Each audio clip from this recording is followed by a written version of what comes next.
हर हर महादेव। ओम नमः शिवाय।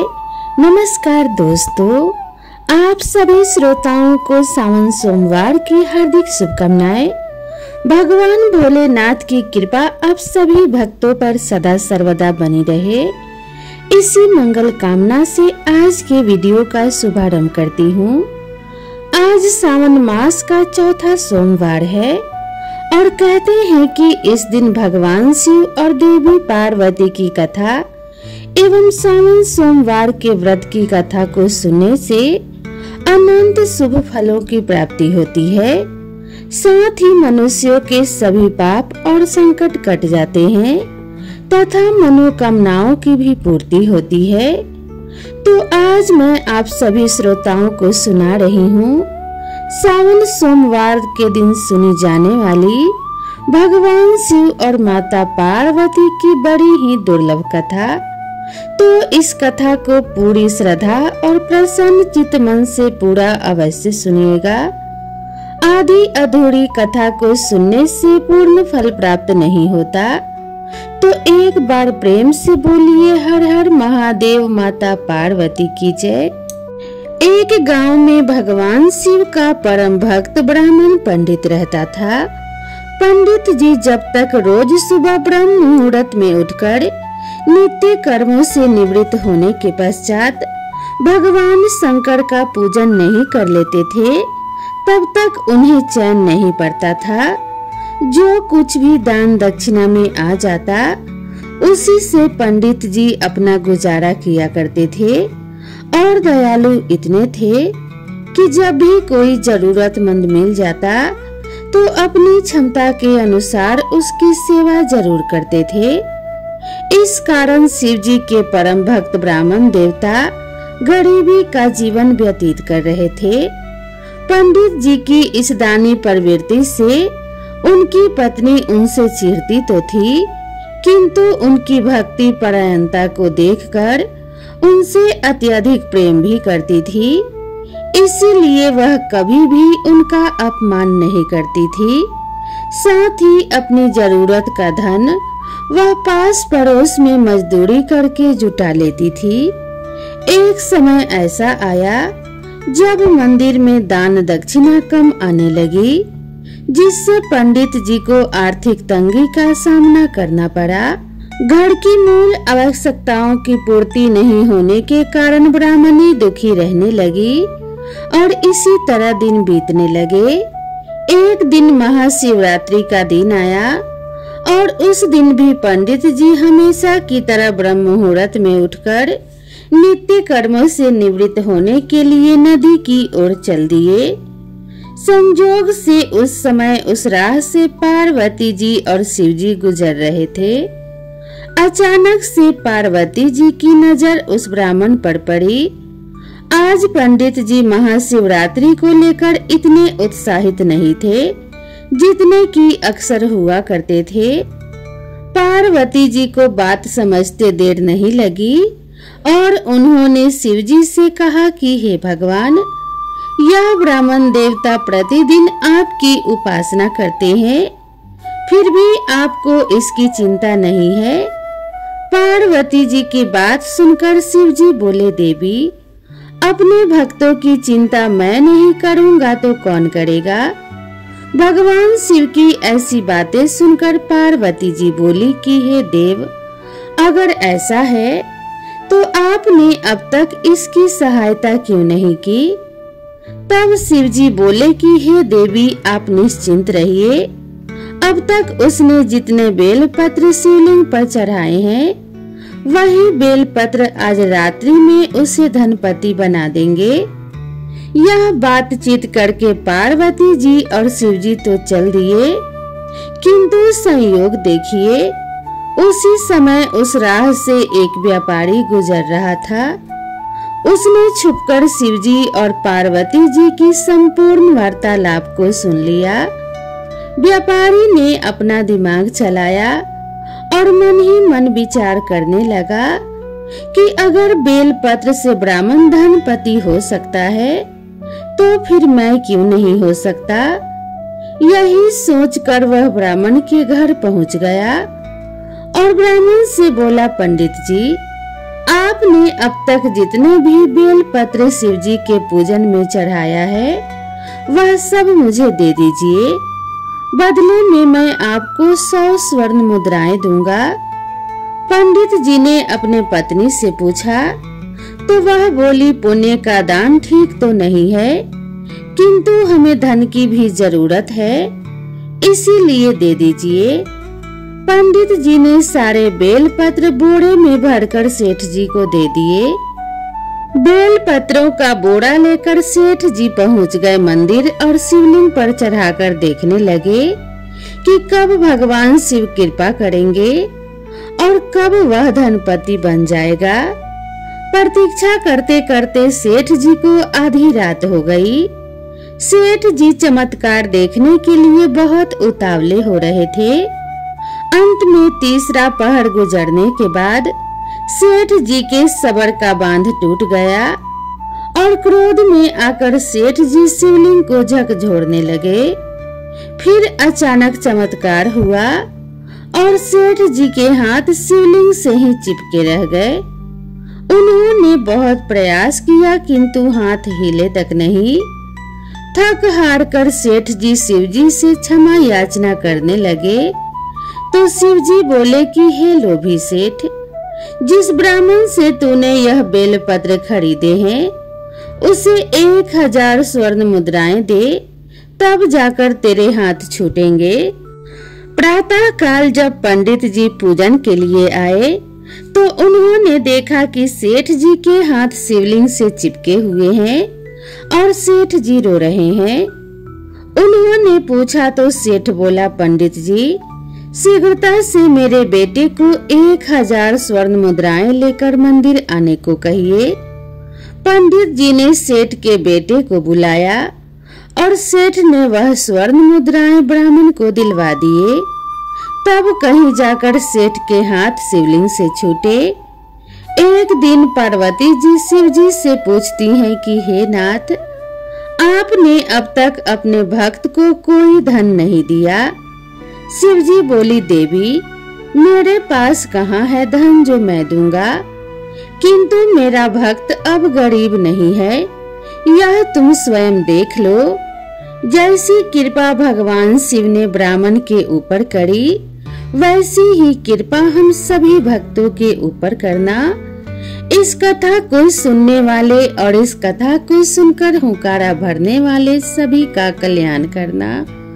तो प्रेम से बोलिए भगवान शिव और माता पार्वती की जय। हर हर महादेव, ओम नमः शिवाय। अब आइए श्रवण करते हैं सावन सोमवार की पौराणिक कथा, जिसे सुनने मात्र से ही भोलेनाथ की कृपा प्राप्त होती है। अमरपुर नगर में एक धनी व्यापारी रहता था और दूर दूर तक उसका व्यापार फैला हुआ था। नगर में उस व्यापारी का सभी लोग मान सम्मान करते थे। इतना सब कुछ होने पर भी वह व्यापारी अंतर्मन से बहुत दुखी था, क्योंकि उस व्यापारी का कोई पुत्र नहीं था।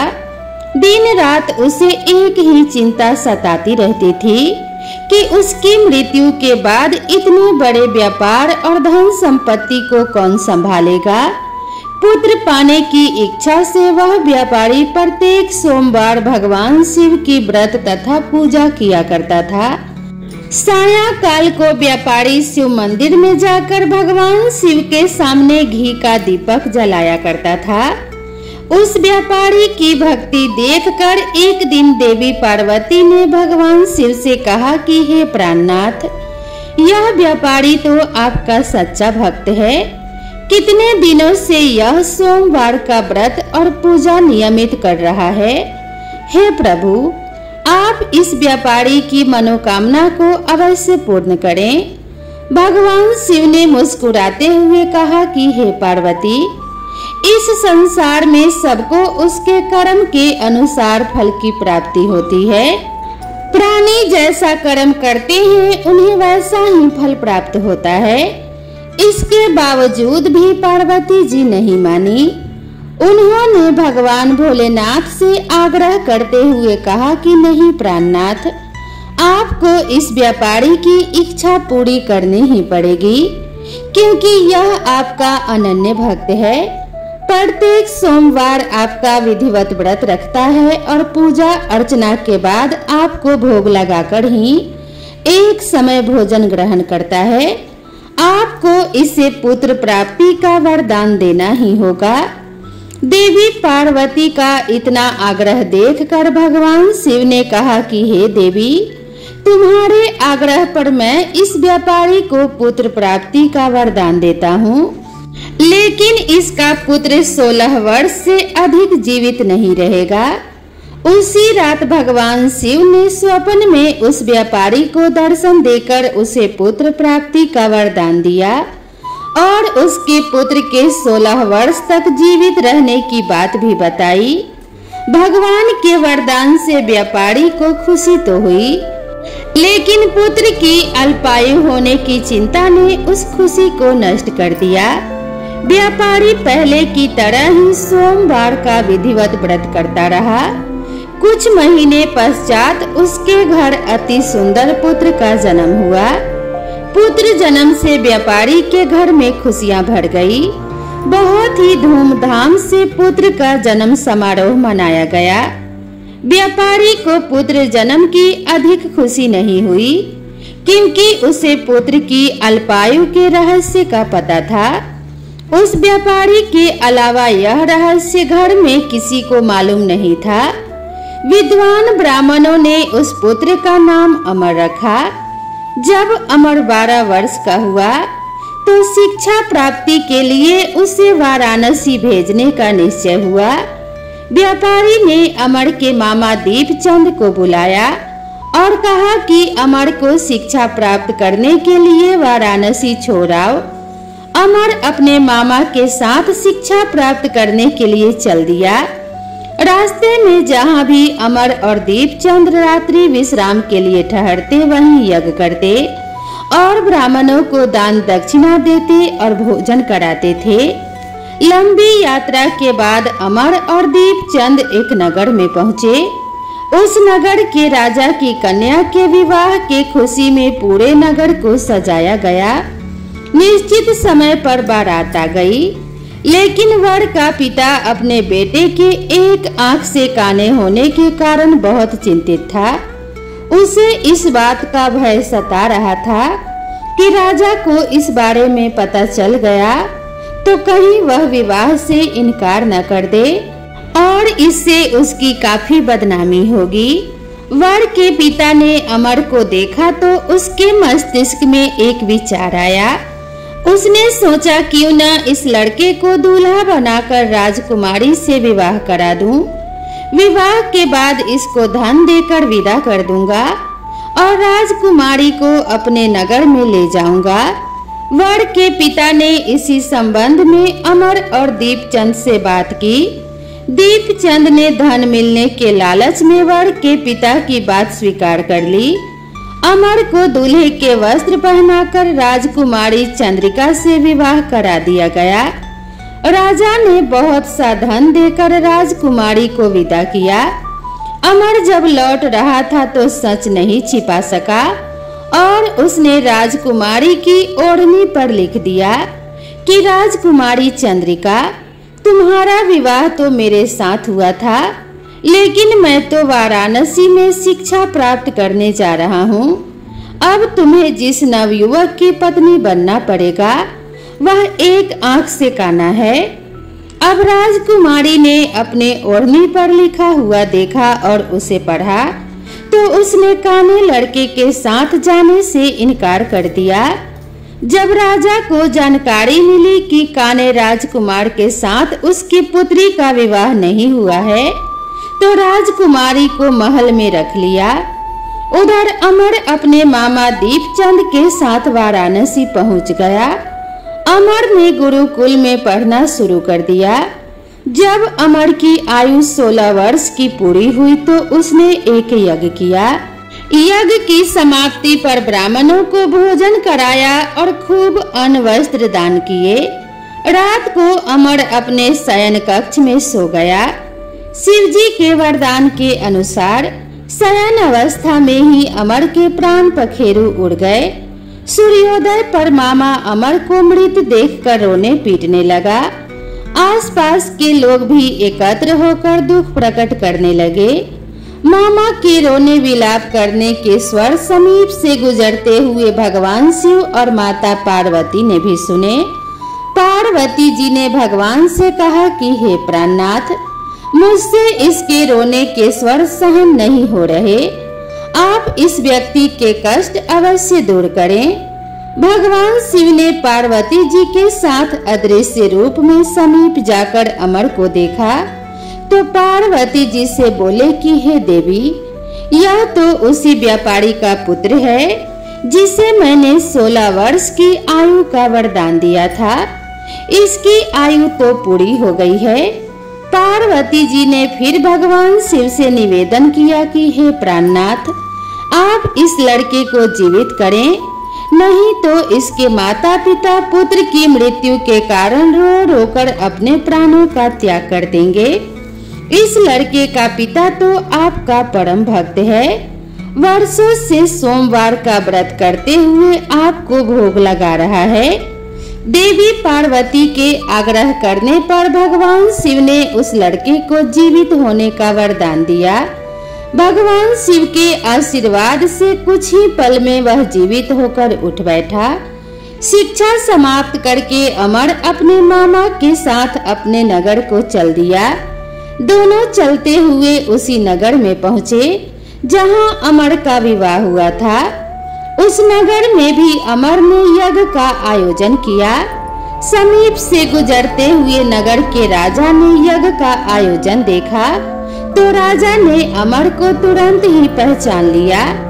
यज्ञ समाप्त होने पर राजा अमर और उसके मामा को महल में ले गया और कुछ दिन उन्हें महल में रखकर बहुत सा धन और वस्त्र देकर राजकुमारी के साथ विदा किया।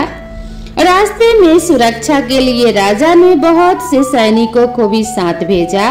दीपचंद नगर में पहुंचते ही एक दूत को घर भेजकर अपने आगमन की सूचना भेज देता है। अपने बेटे अमर के जीवित वापस लौटने की सूचना से व्यापारी बहुत प्रसन्न हुआ। व्यापारी ने अपने पत्नी के साथ स्वयं को एक कमरे में बंद कर रखा था। भूखे प्यासे रहकर व्यापारी और उसकी पत्नी बेटे की प्रतीक्षा कर रहे थे। उन्होंने प्रतिज्ञा कर रखी थी कि यदि उन्हें उनके बेटे की मृत्यु का समाचार मिला तो दोनों अपने प्राणों का त्याग कर देंगे। व्यापारी अपनी पत्नी और मित्रों के साथ नगर के द्वार पर पहुंचा।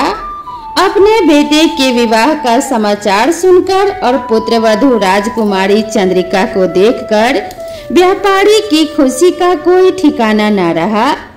उसी रात भगवान शिव ने व्यापारी के सपने में आकर कहा कि हे श्रेष्ठी, मैंने तेरे सोमवार व्रत के करने के कारण और व्रत कथा सुनने से प्रसन्न होकर तेरे पुत्र को लंबी आयु प्रदान की है।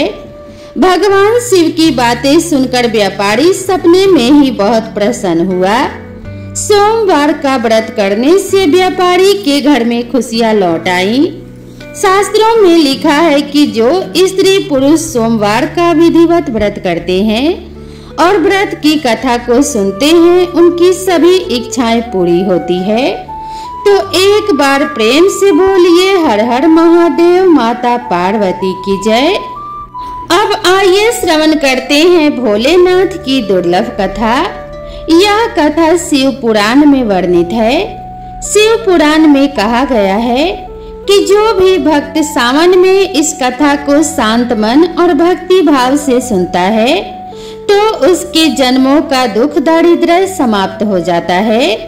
दरिद्र धनवान हो जाते हैं, रोगी रोग मुक्त हो जाते हैं और भाग्य का द्वार खुलता है। तो आइए श्रवण करते हैं शिवजी और माता पार्वती की कल्याणकारी कथा। यदि आपने यह कथा पूरे अंत तक सुन ली तो यकीनन आपको सभी परेशानियों से मुक्ति मिल जाएगी और भगवान शिवजी की कृपा से सभी बिगड़े काम बन जाएंगे।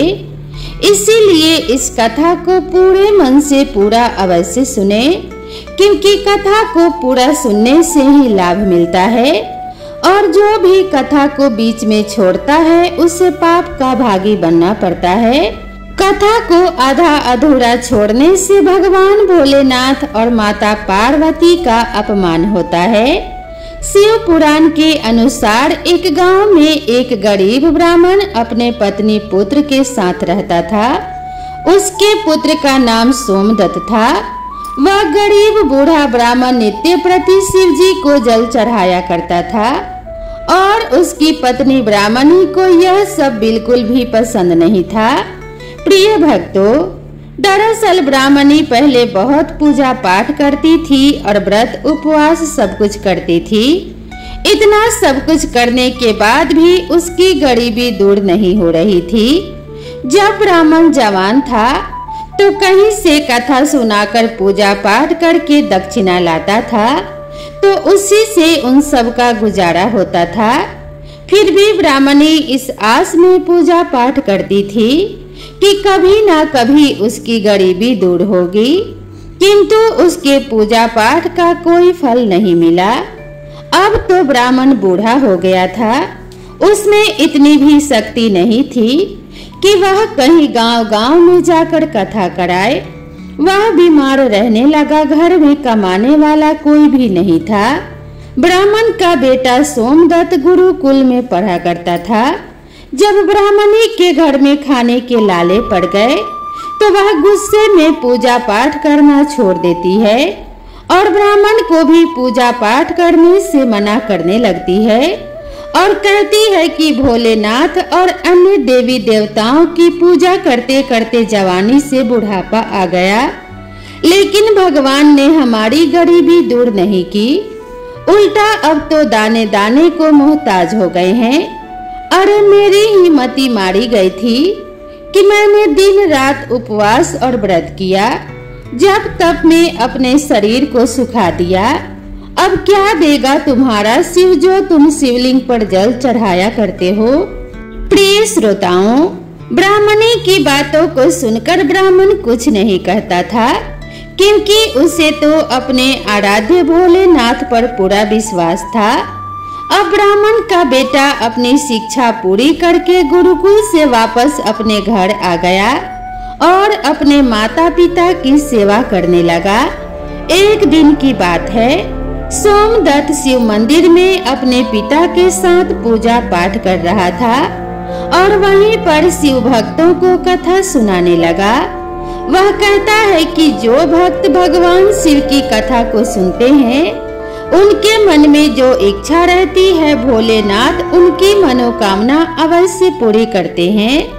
प्रिय श्रोताओं, सोमदत्त की यह सब बातें मंदिर में पूजा करने आए उसी राज्य के राजा ने सुन लिया। उसे यह बात बहुत ही अच्छी लगी। उसने सोमदत्त को अपने यहाँ राजकुमारी को कथा सुनाने के लिए नौकरी पर रख लिया। अब सोमदत्त प्रतिदिन राजा की बेटी को कथा सुनाने जाया करता था। वहाँ से दक्षिणा में जो भी मिलता उसमें ही वह अपने परिवार का पालन पोषण करने लगा। इस पर भी ब्राह्मणी खुश नहीं थी। उसने कहा, मुझे अपने बच्चे के भविष्य की चिंता है। हमारा जीवन तो जैसे तैसे कट गया, लेकिन मेरे पुत्र का जीवन अभी बाकी है। हमारे मरने के बाद उसका क्या होगा। हमारी भक्ति पूजा पाठ का फल लगता है कभी नहीं मिलेगा। क्या भोलेनाथ को मेरा दुख दिखाई नहीं देता। मेरा पुत्र राजा के घर से जो कुछ भी लेकर आता है, माना कि उससे हमारे पूरे परिवार का पेट भर जाता है, किंतु और भी आवश्यकताएं हैं जो कैसे पूरी होंगी। ईश्वर ने अपनी आंखें क्यों बंद कर रखी हैं? क्या मेरे पुत्र को हमारे तरह ही गरीबी में रहना होगा? ब्राह्मण और ब्राह्मणी की ये करुण पुकार जब माता पार्वती ने सुना तो उन्होंने शिव जी से कहा कि हे देव, हे महेश्वर, आप तो सर्वज्ञ हैं। आप क्यों इन दोनों की इतनी परीक्षा ले रहे हैं? ब्राह्मण आपका परम भक्त है। अब आप उसके दुख का नाश करें प्रभु। अन्यथा यह ब्राह्मण कहीं आपकी पूजा करना बंद न कर दे, कहीं उसके मन में आपके प्रति विश्वास समाप्त न हो जाए। माता पार्वती की बात को सुनकर भगवान भोलेनाथ ने कहा कि हे देवी, आप चिंता ना करें, मैंने उनके भाग्य उदय का बीज तो पहले ही बो दिया है। अब हम दोनों को साथ में लक्ष्मी जी विष्णु जी को लेकर इस ब्राह्मण के घर जाने का समय आ गया है। हमारी कृपा के साथ ही वह ब्राह्मण दंपति विष्णु लक्ष्मी जी के भी कृपा के पात्र हैं। उन दोनों पति पत्नी ने हम दोनों की पूजा एक साथ की है। हे देवी, पृथ्वी लोक पर जाकर हमें शिव लीला करनी है। प्रिय श्रोताओं, अब शिव जी तुरंत माता पार्वती जी के साथ नंदी पर सवार होकर बैकुंठ लोक में जाते हैं, जहां दया निधि भगवान विष्णु शेष नाग के सैया पर विराजमान थे और माता लक्ष्मी उनके पांव दबा रही थी। तब शिव जी ने विष्णु जी से पृथ्वी लोक पर चलने को कहा। विष्णु जी बोले कि हे देवी लक्ष्मी, चलिए, हमारे भक्त का बुलावा आ गया है। अब क्या था, चारों देवी देवता साधु का भेष धारण कर पृथ्वी पर उस ब्राह्मण के घर पर पहुंचकर अलख जगाया और कहा, अलख निरंजन, अलख निरंजन। घर में से बूढ़ा ब्राह्मण निकला और उसने उन्हें प्रणाम किया। तो उन साधु भेषधारी भगवान विष्णु और शिव जी ने कहा, हम रात्रि में आपके घर पर विश्राम करना चाहते हैं। इस पर ब्राह्मण पुत्र सोमदत्त ने अतिथि देवो भव ऐसा विचार कर कहा, महाराज, मेरे घर में दक्षिणा में मिले दाल चावल आदि से हम तीनों के भोजन की पूर्ति होती है, अतः मैं एक समय के भोजन की व्यवस्था कर सकता हूँ। साधुओं ने उसे एक बर्तन देकर कहा कि वह दाल चावल इस बर्तन में बनाओ, तो हम सबका दोनों समय का भोजन बन जाया करेगा। इस प्रकार उस बर्तन में बने भोजन से दोनों समय के भोजन की पूर्ति हो गई। अगले दिन प्रातः काल में सोमदत्त जाने लगा तो साधु रूपी भगवान शिव जी ने पूछा कि हे पुत्र, तुम कहाँ जा रहे हो? उसने कहा कि हे साधु महाराज, मैं राजा की बेटी को कथा सुनाने जा रहा हूँ। साधु ने कहा, तुम कथा सुनाने के बाद राजा की बेटी से पूछना कि तुम किस अभिलाषा की पूर्ति के लिए कथा सुनती हो। अब सोमदत्त राजकुमारी को कथा सुनाने के बाद वही प्रश्न पूछता है कि तुम किस अभिलाषा की पूर्ति के लिए कथा सुनती हो। राजा की लड़की ने कहा, मैं इस अभिलाषा से कथा सुनती हूँ कि मुझे ऐसा वर मिले जिसकी चर्चा सभी लोग करें, उसके माथे पर चांद और सूरज की रोशनी हो तथा वह भाग्य का ऐसा धनी हो कि उसके कदमों में लक्ष्मी थिरकती हुई हो तथा ऐसी बारात हो जैसी किसी ने अब तक नहीं देखी हो। प्रिय श्रोताओं, अब वापस आकर सोमदत्त ने राजकुमारी की सारी बातें साधुओं को बताई। अब देखिए, अगले दिन प्रातः काल में जब वह कथा सुनाने के लिए जाने लगा तो साधुओं ने कहा, बच्चा, आज राजा की बेटी से फिर वही प्रश्न करना, वह फिर से तुम्हें कल वाली बातें बताए तो तुम तुरंत यह कह देना कि जैसा पति तुम्हें चाहिए वैसा केवल मैं ही हूँ, ऐसा कहकर भाग आना। सोमदत्त ने कहा कि हे साधु महाराज, कहाँ मैं एक गरीब ब्राह्मण जिसका घर उसकी दी हुई दक्षिणा पर चलता है, और कहाँ वह राजा की पुत्री। राजा मुझे और मेरे परिवार को मृत्यु दंड देकर मौत के घाट उतार देगा, अतः मैं ऐसा नहीं करूँगा। साधु ने कहा कि ठीक है, हम अभी तुम्हारे परिवार को श्राप से भस्म किए देते हैं। सोमदत्त पहले ही उनके चमत्कार से डरा हुआ था। उसने सोचा कि राजा तो बाद में मृत्यु दंड देगा, यह तो अभी अपने श्राप से भस्म कर देंगे। अतः साधुओं को आश्वासन देकर कथा सुनाने के लिए सोमदत्त चला गया। कथा सुनाने के बाद सोमदत्त ने कहा, राजकुमारी, कल जो आपने बात बताया था उसके अनुसार जैसा वर तुम्हें चाहिए वैसा वर मैं ही हूँ। ऐसा कहकर तुरंत वहां से सोमदत्त भाग गया। राजा की पुत्री को एकदम आघात पहुंच गया।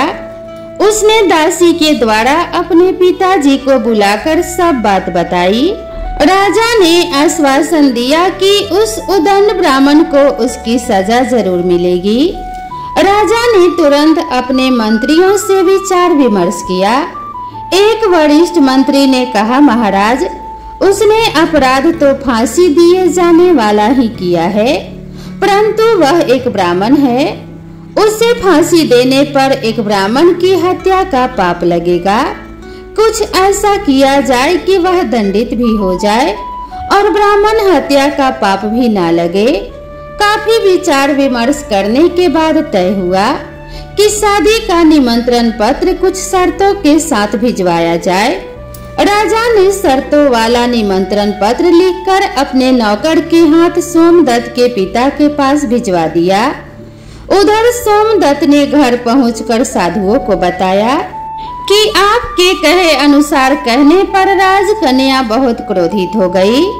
अब शीघ्र ही फांसी का संदेश पहुंचने वाला है। कुछ समय बाद नौकर निमंत्रण पत्र लेकर वहां पर पहुंच गया। साधुओं ने नौकर को सम्मान सहित बिठाकर सोमदत्त को निमंत्रण पत्र पढ़कर सुनाने को कहा। पत्र इस प्रकार था, अर्थात पत्र पर लिखा था कि हे ब्राह्मण पुत्र, हमें तुम्हारा शादी का प्रस्ताव मंजूर है, परंतु साथ साथ हमारी कुछ शर्तें भी है। हमारे द्वारा सभी शर्तें पूरी करने पर हम अपनी कन्या का विवाह तुम्हारे साथ कर देंगे। शर्तें पूरी ना होने पर तुम्हें तुम्हारे परिवार सहित फांसी दे दी जाएगी। शर्त इस प्रकार से है। पहली शर्त यह है कि बारातियों के ठहरने वाले सभी बारात घर तथा बनाए गए सभी तंबू बारातियों से भरे होने चाहिए। कोई भी तंबू खाली नहीं रहना चाहिए। दूसरी शर्त, बाराती के आतिथ्य सत्कार में बनाई गई सभी खाद्य सामग्री उपयोग होनी चाहिए और कुछ भी बचना नहीं चाहिए। तीसरी शर्त यह है, बारात ऐसी अद्भुत आनी चाहिए जिसकी प्रशंसा हर व्यक्ति की जबान पर हो। बारात आने पर यदि कोई भी शर्त अधूरी होगी तो बारात में आने वाले सभी बारातियों को फांसी दे दी जाएगी। पत्र पढ़कर सोमदत्त डर से कांपने लगा। साधुओं ने कहा, तुम डरो नहीं, नौकर को भोजन खिलाकर पत्र का उत्तर देकर विदा करो और पत्र में लिखो कि आप विवाह की तैयारी करें, हम बारात लेकर आ रहे हैं। नौकर को भोजन में दाल भात परोसा गया, लेकिन भगवान शिव की कृपा से नौकर की थाली में 36 प्रकार का भोजन बन गया। विदाई में साधुओं ने साधु के वेश में जो भोलेनाथ और भगवान विष्णु जी थे, उस नौकर को मुट्ठी भर धुनी की राख पत्र देकर विदा किया। बाहर आकर नौकर ने देखा कि वह राख नहीं हीरे मोती हैं। वह बहुत खुश हुआ। राजा ने सकारात्मक उत्तर प्राप्त होने पर विचार किया कि वह गरीब ब्राह्मण किसके भरोसे ऐसा कर रहा है। क्या कोई दुश्मन राजा उसका साथ दे रहा है? यही सोचकर राजा ने शहर के तमाम बारात घर सजवा दिए और अनेकों तंबू लगवा दिए। राजा का विश्वास था कि अधिक आदमी न आने के कारण वह शर्त हार जाएगा। सोमदत्त अपनी बारात में चलने के लिए जिसे भी कहता वही उससे यह कहकर मना कर देता कि नहीं, तुम्हारा तो अंतिम समय आ गया है, हम बारात में तुम्हारे साथ मरने के लिए क्यों जाएं? ऐसी बात सुनकर वह बहुत ही परेशान था। शादी वाले दिन सोमदत्त को परेशान देखकर साधुओं ने कहा, पुत्र, आज तुम्हारा विवाह है और तुम परेशान हो रहे हो, तैयार होकर हमारे साथ चलो। तुम किसी भी बात की चिंता मत करो, हम तुम्हारे साथ हैं। सोमदत्त ने भाग्य में जो लिखा है वही होगा, यही सोचकर तैयार होकर साधुओं के साथ चल दिया। भगवान शिव जी ने इस बारात में चलने के लिए सभी देवताओं को मनुष्य रूप में आमंत्रित कर दिया तथा भूत प्रेत व अनेक गणों को भी शादी में बुला लिया, जिसके कारण सभी बारात घर लगाए गए सभी तंबू भर गए। इसके बाद भी कुछ बाराती बिना तंबू के रह गए। राजा के पास सूचना भिजवाई गई कि बारातियों के ठहरने का और प्रबंध कराया जाए। सूचना मिलने पर राजा ने विचार किया कि कहां से इतने बाराती आ गए हैं, चलकर देखना चाहिए। फिर क्या था, राजा तुरंत वहां पहुंचा। राजा को आया देखकर शिव जी ने शुक्र व शनि जी को बच्चे के रूप में बनाकर भूख के कारण रुला दिया। राजा ने दो बच्चों को रोते हुए देखकर पूछा कि यह बच्चे क्यों रो रहे हैं। साधु बने शिव जी ने कहा, इन्हें भूख लगी है राजन। राजा ने उन बच्चों को खाना खिलाने के लिए भेज दिया। कुछ समय बाद राजा के कर्मचारी ने आकर बताया, महाराज दोनों बच्चे तो सारा का सारा भोजन खा गए और फिर भी भूख भूख चिल्ला रहे हैं। ऐसा सुनकर राजा बहुत परेशान हुआ। उसने अपना घमंड त्याग कर साधुओं के सामने नतमस्तक होकर कहा, महाराज अब मेरी लाज आपके हाथ में है। साधुओं ने कहा, कोई बात नहीं, सब कुछ ठीक हो जाएगा। तुम घर जाकर बारात की अगवानी की तैयारी करो। राजा ने शहर को बहुत ही सुंदर ढंग से सजाया। जगह जगह झालरों से पूरा शहर एक दुल्हन की तरह सजाया गया। सोमदत्त भी विवाह की पोशाक में एक राजकुमार की तरह बहुत सुंदर दिखाई दे रहा था। शाम के समय उसे एक सुंदर रथ में बिठाया गया। रथ के आगे अनेक प्रकार के बैंड बाजे नगाड़े झूम रहे थे और सभी लोग नाच रहे थे। दूल्हे के मस्तक पर सेहरे को चांद और सूरज से सजाया गया। बाराती हाथ में मुद्राएं लेकर एक दूसरे पर निछावर करके इधर उधर उड़ा रहे थे। बारात के इस विहंगम दृश्य को देखकर लोग आपस में कहने लगे, इस ब्राह्मण के भाग्य को तो देखो, इसके मस्तक के चेहरे में चांद और सूरज, चारों तरफ से इस प्रकार धन लक्ष्मी उड़ाया जा रहा है मानो किसी बड़े राजा की बारात निकल रही है। ऐसी बारात हमने अपने जीवन में कभी नहीं देखी और न आगे देखने की उम्मीद है। यह भाग्य का बड़ा धनी है। प्रजा के मुंह से इस प्रकार की बातों को सुनकर के माता पार्वती ने कहा, प्रभु आप जिस पर कृपा करते हैं उसके लिए अन्न धन के भंडार खोल देते हैं। भगवान भोलेनाथ ने कहा कि हे पार्वती, जो भक्त मेरी पूरी श्रद्धा भक्ति से पूजा करते हैं मैं उन्हें उनके पूजा का फल अवश्य देता हूँ। उन्हें दुख तो तभी तक झेलना पड़ता है जब तक कि उनके पाप कर्म समाप्त नहीं हो जाते।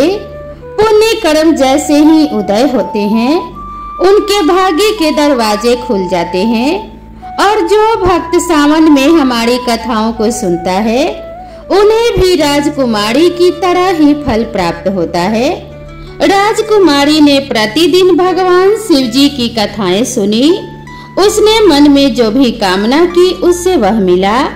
यह तो भोलेनाथ, माता पार्वती, विष्णु जी, लक्ष्मी जी की महिमा थी, जिसके कारण ब्राह्मण धनी हो गया। उसका भी घर महल की तरह सुंदर हो गया। उसके घर में नौकर चाकर इत्यादि की कमी नहीं थी। अपार धन दौलत से घर भरा हुआ था और ब्राह्मणी ने भी फिर से भगवान की पूजा अर्चना शुरू कर दी। खूब दान दक्षिणा देना शुरू कर दिया और नित्य प्रति भगवान की कथाओं को सुनने लगी। तो एक बार प्रेम से बोलिए, भगवान भोलेनाथ शंकर भगवान की जय। हर हर महादेव, माता पार्वती की जय। माता पार्वती और भगवान शिव की कृपा अब सभी भक्तों पर सदा सर्वदा बनी रहे। इसी मंगल कामना के साथ आप सभी से विदा लेते हैं। मिलते हैं इसी तरह की नई कथा और नई कहानी के साथ। तब तक के लिए राधे राधे।